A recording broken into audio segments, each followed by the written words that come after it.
ये देखिए, प्रधानमंत्री उन तमाम 8 चीतों को, उनके क्रेट्स को अब ये खोल दिया गया। और ये देखिए, पहला चीता खुद फोटोग्राफी करते हुए। ये बहुत ज्यादा ये महत्वपूर्ण पल। आप सोचिए, 70-75 साल हो गए हमारे देश में चीते विलुप्त हो गए थे,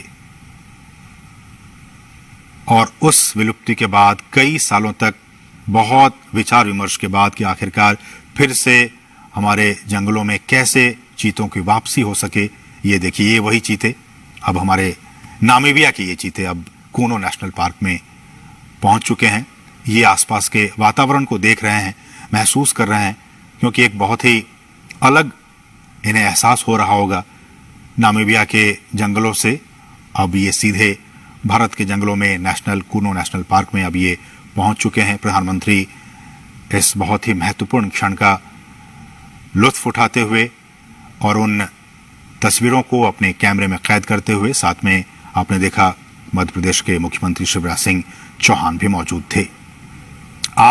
कुल 8 चीतों को हिंदुस्तान लाया गया है। जैसा कि हमने बताया कि इनमें 5 मादा चीता हैं और 3 नर चीता हैं। इन 8 चीतों को आपने देखा, प्रधानमंत्री ने विशेष जो क्रेट्स थे उन क्रेट्स को खोल दिया गया, और फिर वो सभी 8 चीते अब मुक्त हो चुके हैं। लेकिन ये अभी जंगलों में नहीं जाएंगे, ये एक बहुत ही खास एरिया बनाया गया है। उन्हीं खास एरिया में अभी ये 1 महीने तक रहेंगे, और उसके बाद फिर इनकी लगातार मॉनिटरिंग की जा रही है। मॉनिटरिंग की जाएगी। आप देख सकते हैं इन चीतों के जो गर्दन है उस पर एक कॉलर, जो GPS टैग है वो लगा हुआ है, ताकि इनकी मॉनिटरिंग की जा सके। और मैं उसी पर लौट भी रहा था कि सभी चीतों के गर्दन पर उनके नाम या फिर कोड के हिसाब से सैटेलाइट या फिर GPS VHF कॉलर्स लगा दिए गए हैं।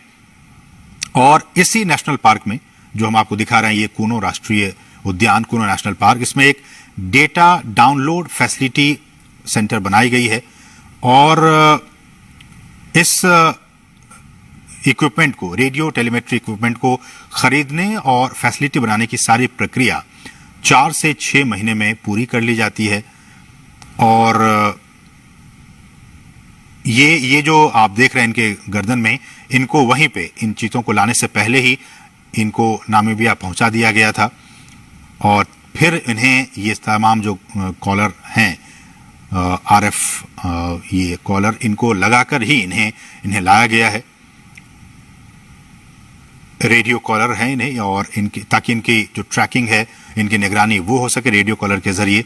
और फिर इन्हें हम जैसे कि बता रहे हैं कि इनको आइसोलेशन में रखा जाएगा, और फिर इन्हें जंगलों में मुक्त किया जाएगा। तो ये कुछ अहम बातें हमने आपको बताई कि किस तरह से वहां पे इन्हें पकड़ा गया, और फिर उनके बाद उनको जो तमाम रूल्स एंड रेगुलेशंस हैं उनके जरिए इन 8 चीतों को भारत लाया गया है। 70 साल पहले हमारे देश में बहुत सारे चीते हुआ करते थे, लेकिन किन्हीं ना किन्हीं वजहों से वो सारे विलुप्त होते चले गए। कुछ अवैध शिकारियों के शिकार बन गए। एक भी हमारे देश में चीता नहीं बचा। लेकिन सरकार लगातार कई सालों से प्रयास कर रही थी कि हम जो है वो इन चीतों को वापस से एक बार फिर से लाएं, चूंकि पारिस्थितिकी तंत्र भारत का भी बहुत बेहतर है। और जैसे कि हमने कहा कि नामीबिया के जो वैज्ञानिक थे वो महीनों तक यहाँ पे आते रहे, जाते रहे, और यहाँ का जो भूवैज्ञानिक स्थिति है, यहाँ की जो जलवायु है, उनका उन्होंने अध्ययन किया। और अध्ययन करने के बाद ही वो इस नतीजे पर पहुंचे कि इन तमाम चीतों को मध्य प्रदेश में जो कूनो नेशनल पार्क है, वहाँ की जो स्थिति है, परिस्थिति है, जलवायु है, उसके हिसाब से छोड़ना ज़्यादा उचित होगा। तो उसके बाद ही ये फैसला लिया गया।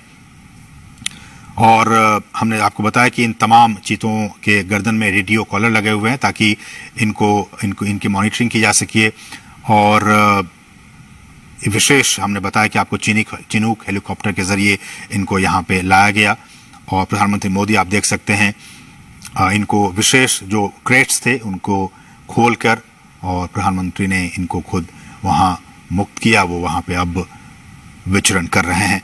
जो चीता प्रोजेक्ट है, अगर मैं इसकी बात करूं, ये भी बहुत महत्वपूर्ण है आपके लिए जानना कि किस तरह से भारत में चीतों को एक बार फिर से बसाने की यहाँ पे कार्य योजना बनाई गई और इस योजना के तहत 5 साल में देश के कई नेशनल पार्क में ऐसी उम्मीद की जा रही है, जो हमारे वैज्ञानिक हैं, जीव वैज्ञानिक हैं, उनकी तरफ से ये कहा जा रहा है कि अगर ये ट्रांसलोकेशन और यहाँ पे ये सारी चीजें सही अनुमान के मुताबिक प्लानिंग के हिसाब से सब कुछ ठीक रहा, तो आने वाले 5 से 10 साल में इनके जरिए और भी जो बच्चे होंगे उनको ऐसे उम्मीद की जा रही है कि 40 से 50 चीते पैदा होंगे और फिर उनको देश के अलग अलग नेशनल पार्क में फिर उन्हें बसाया जाएगा। बहुत ही महत्वपूर्ण, अभी तो सिर्फ ये 8 चीते कूनो नेशनल पार्क में आए हैं, लेकिन इनके बाद इनकी जब आबादी बढ़ेगी, ऐसी उम्मीद की जा रही है कि 40 से 50 के तादाद में इनकी आबादी होगी आने वाले 5 सालों में, तो उसके बाद इनको फिर देश के अलग अलग नेशनल पार्क में फिर इन चीतों को बसाने का काम किया जाएगा। और इस कार्य योजना के जरिए जैसा कि हम कह रहे हैं कि भारत एक बार फिर दुनिया के सबसे तेज रफ्तार वाले जानवर चीता का घर अब बनने जा रहा है और भारत सरकार ने चीतों को फिर से देश के जंगलों में लाने का काम किया है, बहुत ही महत्वपूर्ण काम किया है। और प्रधानमंत्री जैसा कि आप देख सकते हैं कितने उत्साहित हैं, खुद कैमरे के जरिए उन तस्वीरों को कैद करने की कोशिश कर रहे हैं। प्रधानमंत्री खुद भी चीतों को देश में लाने और इसे बसाने में निजी, बिल्कुल पर्सनल लेवल पे निजी रुचि दिखा रहे थे और उसी का नतीजा है कि आज ये 8 चीते अब हिंदुस्तान की सरजमी पर पहुंच चुके हैं। ये हम आपको बताएं, चीता आपने भी देखा होगा तमाम टेलीविजनों के जरिए, नेशनल ज्योग्राफिक पे, एनिमल प्लैनेट चैनल पे, कि किस तरह से ये जंगलों में रहता है और ये एक मांसाहारी जानवर होता है। भारत से इसका लगभग 70-75 साल पहले खात्मा हो गया था और कहा जाता है कि अवैध शिकार जो रहा वो एक बहुत अहम वजह रहा इनके एक्सटिंक्ट होने के, इनके विलुप्त होने के।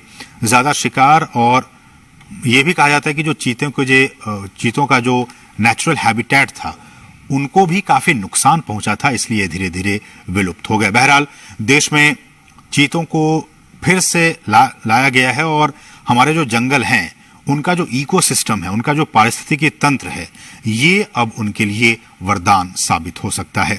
जैसा कि हम सभी जानते हैं कि ये जो जानवर है, ये जो चीता है, वो खुले मैदानों में रहते हैं। उनका आवास मुख्य रूप से वहीं होता है जहां उनके लिए शिकार अच्छी खासी तादाद में मौजूद होते हैं। घास के मैदान हो, झाड़ियां हो, खुले जंगल हो, अर्ध शुष्क वातावरण और थोड़ा सा ज्यादा तापमान उनके लिए सही होता है। तो थोड़ा ज्यादा तापमान हो, हम जानते हैं कि मध्य प्रदेश का ये इलाका ज्यादा तापमान इनका रहता है यहाँ पे 12 महीने, इसलिए भी हमारे जो वैज्ञानिक हैं उन्होंने कहा कि ये काफी उचित होगा यहाँ पे इन्हें रखना। घास के मैदान हैं, झाड़ियां हैं, खुले जंगल हैं, ये तमाम चीजें इनके अनुकूल है इनको यहाँ पे रखने के लिए, इसलिए यहाँ पे इन्हें लाया गया। चीतों को बचाने के लिए उनके शिकार करने के आधार, उनको हमें बचाने की जरूरत है। उनके शिकार के आधार करने के आधार को हमें बचाना होगा, जिसमें कुछ खतरे में पड़ी प्रजातियां भी शामिल हैं, बल्कि घास के मैदानों की जो दूसरी अन्य लुप्तप्राय प्रजातियां हैं और खुले वनों का जो इकोसिस्टम है, जो पारिस्थितिकी तंत्र है, उन्हें भी हमें बचाना होगा। जिस बेस पे हम वही कह रहे हैं, जिस बेस पे, जिस आधार पे ये तमाम चीते यहाँ जिंदा रहेंगे, यहाँ रहेंगे, उस बेस को भी, उस आधार को भी हमें बचा कर रखना होगा, तभी तो ये उस इकोसिस्टम में आराम से रह पाएंगे। इसलिए भी हम बार बार ये कह रहे हैं और सरकार भी कह रही है कि उस सिस्टम को, उस बेस को हमें बचा कर रखना होगा। चीतों को वापस लाने से देश में खुले जो जंगल हैं उनको बचाने के काम को भी अब काफी मजबूती मिलेगी। और ये भी देखा गया कि बड़े जो मांसाहारी जानवरों में मानव जो इंटरेस्ट है, ह्यूमन इंटरेस्ट, मानव हितों के साथ संघर्ष चीतों में सबसे कम पाया जाता है। दूसरे जो ऐसे वाइल्ड एनिमल्स होते हैं उनके साथ मैन एनिमल कॉन्फ्लिक्ट होते रहते हैं, अक्सर होते रहते हैं, लेकिन चीतों के साथ ऐसा नहीं है।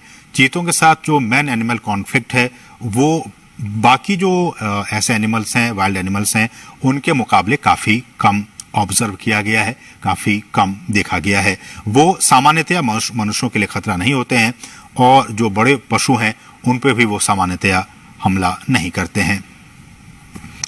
और wild life trust of India ने इसकी शुरुआत की थी कि किस तरह से इसको लाया जाए, और दुनिया भर के विशेषज्ञों, पर्यावरण, वन और जलवायु परिवर्तन मंत्रालय सहित भारत सरकार के कई अधिकारियों, राज्य सरकार के अधिकारियों ने इसके लिए कई दौर की बैठकें की। भारत सरकार के अधिकारी, मध्य प्रदेश सरकार के अधिकारी, वन विभाग के अधिकारी, नामीबिया से जुड़े अधिकारी, इन तमाम अधिकारियों की कई महीनों से लगातार बैठकें हो रही थी ताकि ये सारा जो काम है वो बहुत ही इजी वे में हो सके।